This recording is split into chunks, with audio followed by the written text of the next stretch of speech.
Start your VCRs now. This is a special collector's edition of REALTV.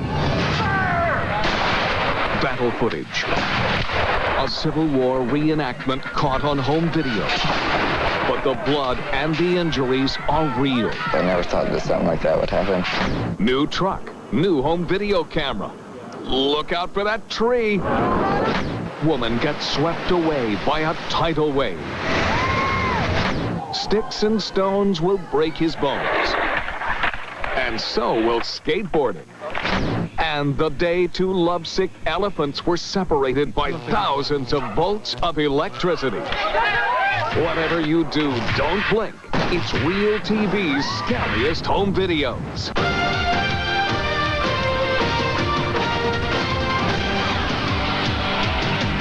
Hi, I'm John Daly, and welcome to this special collector's edition of REALTV, our scariest home videos ever. We begin with a horrible accident involving a Civil War era cannon. It was supposed to be an event that commemorates an important day in American history, but it turns into tragedy. Here's our Michael Brownlee with a home video you won't see anywhere else.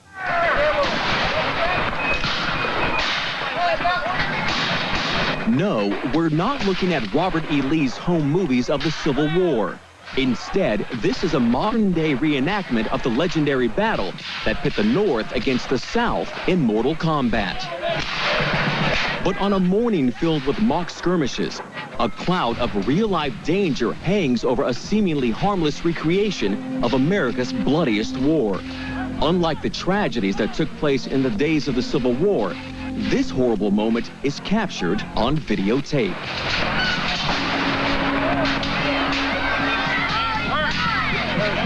I faintly remember ramming the cannon, and then I remember saying white, and then I woke up on the ground. 14-year-old Brett Vicrilli's life was changed in an instant by a white-hot flash of gunpowder that blasted him 18 feet. I remember thinking that, you know, it finally happened to me. I never thought that something like that would happen.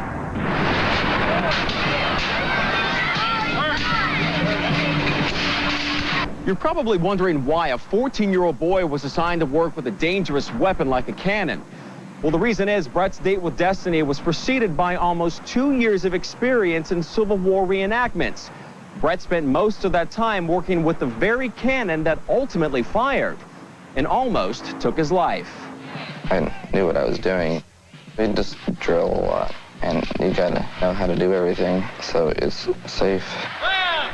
I was the ramming man, and it's a ram, and on one end there's a sponge to put out the embers. I packed the round into the back of the cannon, then I sponged it, and then the round was put in, and then I rammed it, and it fired prematurely. And then I woke up on the ground, and there was people around me and trying to tell me what was going on, and it was going to be okay. I've been told that I was saying, "Oh, my arm," and I can't see. Brett suffered severe injuries to his right arm and hand and lost sight in his right eye. He lost partial sight in his left eye, too. The only explanation I can give for the cannon firing prematurely is that there was a hot ember in the barrel that didn't get put out, and while I was ramming it, it sparked and went off.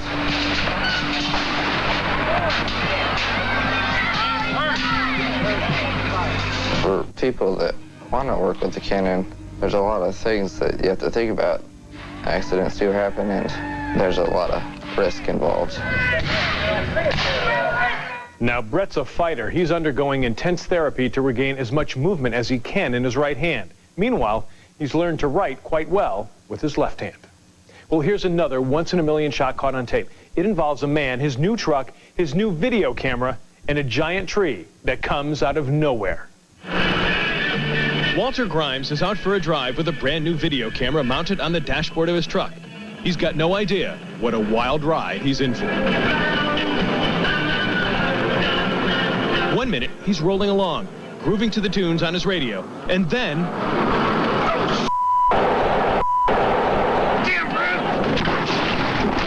Walter's doing 65 when he sees a tree falling across the road, and there's nowhere he can go to get out of the way. It seemed like everything went in slow motion. I thought how bad it was going to hurt, and I thought about the family, my family, you know, that would never get to hear "I love you." That was the two thoughts that came in my mind. This is all that's left of the truck. Amazingly, Walter walked away with just a few scratches. It's only afterward he discovered his camera caught it all on tape. It was funny looking at it, but my family didn't think it was too funny. My mother said it made her sick to her stomach. Unbelievable. Well, Walter tells us the State Department of Transportation got a lot of complaints about that tree. He says the last complaint came in about a half hour before the tree fell. Well, it was a radio bulletin that got Jack Poling running for his video camera. Jack and his family live near the shore in Palm Beach, Florida. The radio warned of monster waves, so Jack grabbed his camera and his kid to take a look. This is no way to spend a day at the beach. An offshore hurricane turns this normally calm coastline into a virtual water world. And Palm Beach, Florida spectators come out in droves to catch some waves. Surfs up and over this 5-foot break wall. This dramatic home video is caught by the viewfinder of amateur cameraman Jack Poling, who just wanted to show his baby daughter the pretty waves. That's my little baby. He's not the only one hoping to capture a Kodak moment. But before you can say cheese,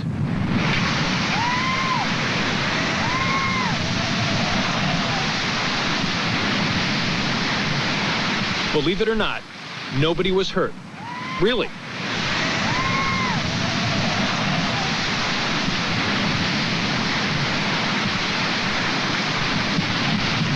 What a shock for that woman. Now, Jack says next time he won't get so close. Well, here's exclusive home video of a skateboarder's last ride. He sent us this tape so everyone can see how important it is to wear safety equipment. Our Ellen Kay tells us the young man wishes he'd worn all the padding he could on this fateful day. I love extreme sports. The voice you hear is one of a young man who knows the price of going extreme. Go! Go! He's part of a group of teens seen here living in Santee, California, who prove skateboarding is no sissy sport. The hometown boys have videotaped a lot of skateboarding, but today the cameras catch something that makes this real TV. It was a weekday, around 4 to 6 o'clock. For skateboarder Chris Coy, it seems like just another day. I was skateboarding at my high school.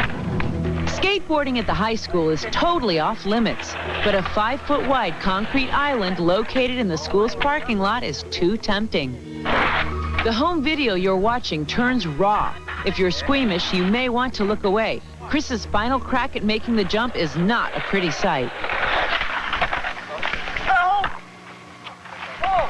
His friends don't believe his fall is that bad. Chris explains otherwise. My board had shot out from under me, and I went back to stop myself falling, and I landed just like this, and it broke and shot upward, and my bone popped out of my skin. His buddy behind the lens wants a closer look. I don't want to look at it. It felt numb, and I looked, and it was in an awkward position, so I grabbed it to pull it down, and that's when I knew it was broken. Chris is rushed to the emergency room. His friends decide to stop tape. Now I have 2 plates and 12 screws on my arm. Serious damage was done. The compound fracture he suffered has put him on the sidelines. I miss it. I miss skateboarding. I wish I can still do it. I still skate around with my friends sometimes, just jump, screw around a little bit, but nothing really big like I used to do. You may have noticed Chris wasn't wearing any protective gear. No helmet, no wrist pads, no elbow guards. Doctors say in Chris's case it probably wouldn't have mattered, but they do advise always suiting up if you're going to skateboard. It's your safest bet to avoid injury. John? That is good advice. Ellen, thank you very much. Now, if you have some scary home video, give us a call. It could be worth money, along with a cool collector's edition Real TV t-shirt. Our toll-free number is 1-888-REAL-TV1. Well, now here's a look at what's up next. Coming up, the giant beast is being zapped by thousands of volts of electricity. If no one comes to help, the elephant will die. It's crazy. Later, a suicidal man lying on the tracks. The train speeds toward him. What happens next will shock you. And Sunday in the Park turns into a wild shootout. Deborah, get down. With one family caught in the crossfire. Plus, the birthday party that goes up in flames. If it's scary, we've got it on this special edition of Real TV. The only place to see the world's scariest, the world's wildest, and the world's most shocking tapes every day. Real TV. Welcome back. This is the tape of the elephant shock. It's shot at the zoo. Everyone has come to see the giant beast, but no one ever dreamed something like this would happen. Here's our Sabila Vargas. There's trouble at the zoo in Santiago, Chile. This is Jumbo, and when he got a little too amorous, he pushed his girlfriend over the edge, literally. Now the female named Protea is stuck in the moat, and rescuers move in to free her. They use ropes, hoping to pull her out of her predicament. It's a delicate process, but this is no delicate animal. Still, she's scared and lets the rescuers know it. They bring in a crane and begin to dismantle any obstacles to her freedom. Finally, after 4.5 hours, they hook the 3-ton elephant up in a harness and lift her from the moat.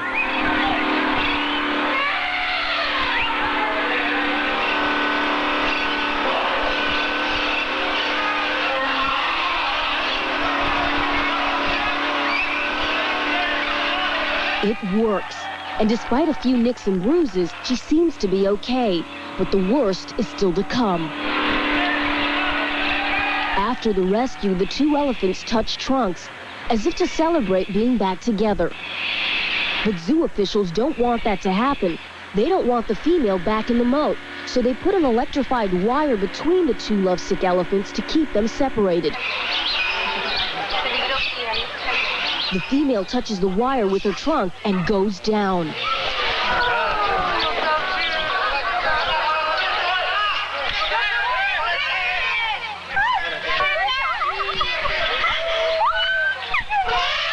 The crowd screams. She's being electrocuted. Protea twitches as the electricity courses through her body.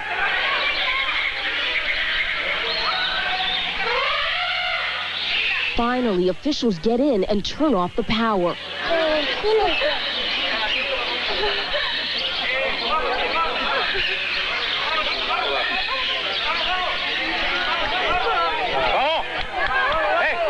Protea gets back on her feet and will make a full recovery.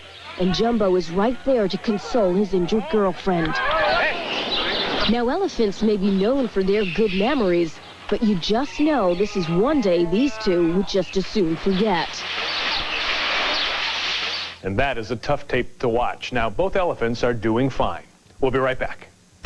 Still ahead, a gun battle in the middle of the park as hundreds of bystanders duck for cover. Deborah, get down. And the hero who tries to save a life as the train bears down on them. Plus, the stunt that backfires. Don't go away.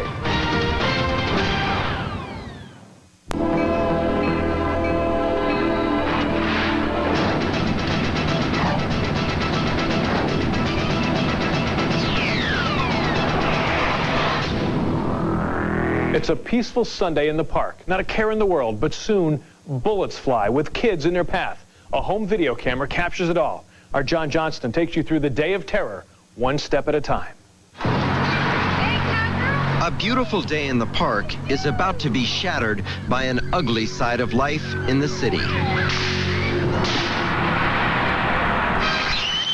Eric Galvez has brought his family and his video camera here to Griffith Park, a green oasis in the middle of Los Angeles. I like to go to the park with my kids so I could see them run around, so I could see their happy faces. On this serene Sunday, Eric and his wife take turns taping. Eric was standing right about here. He was grabbing the last few shots of his family, and then he was going to put his camera away, when suddenly he heard a commotion and the focus changed. A lazy Sunday afternoon in the park erupted into a wild shootout, and Eric and his family were caught in the crossfire. The pony ride is being robbed and bullets are flying. I know.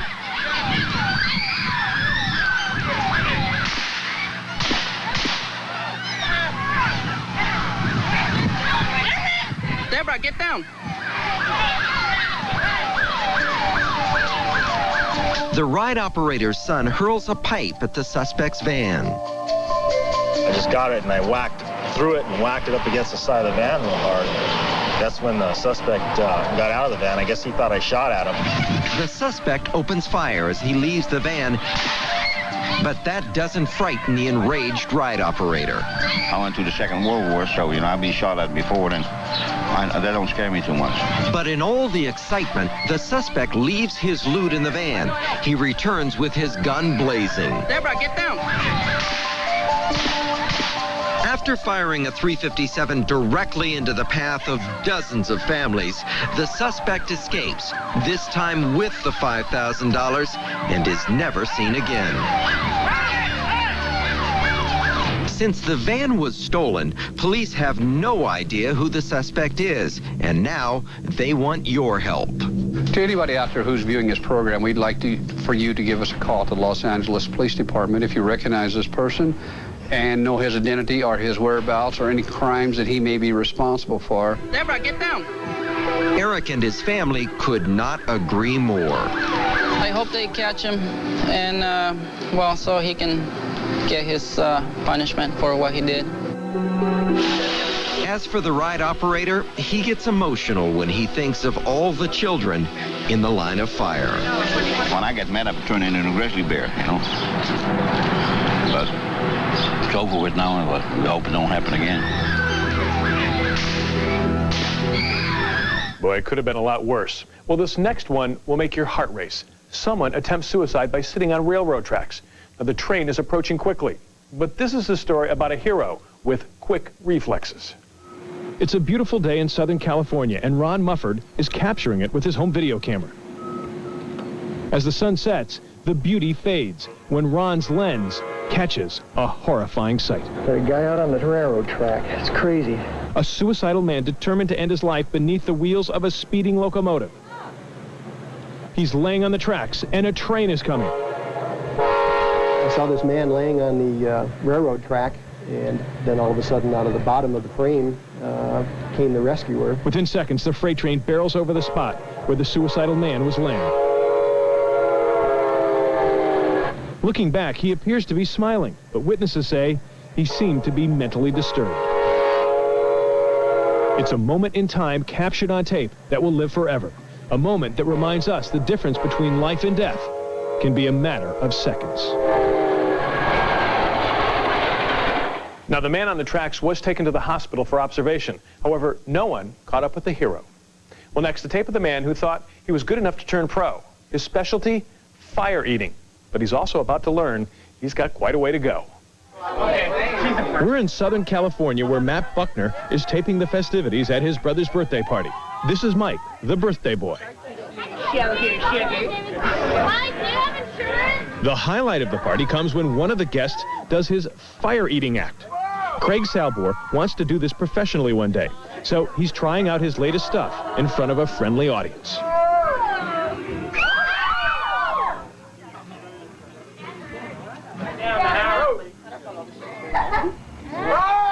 Craig wows the crowd with his fire eating. Now it's time for a really hot trick, fire breathing. He takes a swig of some special lighter fluid used by performers and does a great dragon imitation. Now watch. Mike spills some of the liquid on his face and tries to wipe it off, but he doesn't get all of it. Suddenly, he's on fire. It's Mike, the birthday boy, who runs over to put out the flames. Craig's okay and even continues the act, but he's got some singed eyebrows and this videotape to remind him of how close he came to seeing a promising career go up in flames.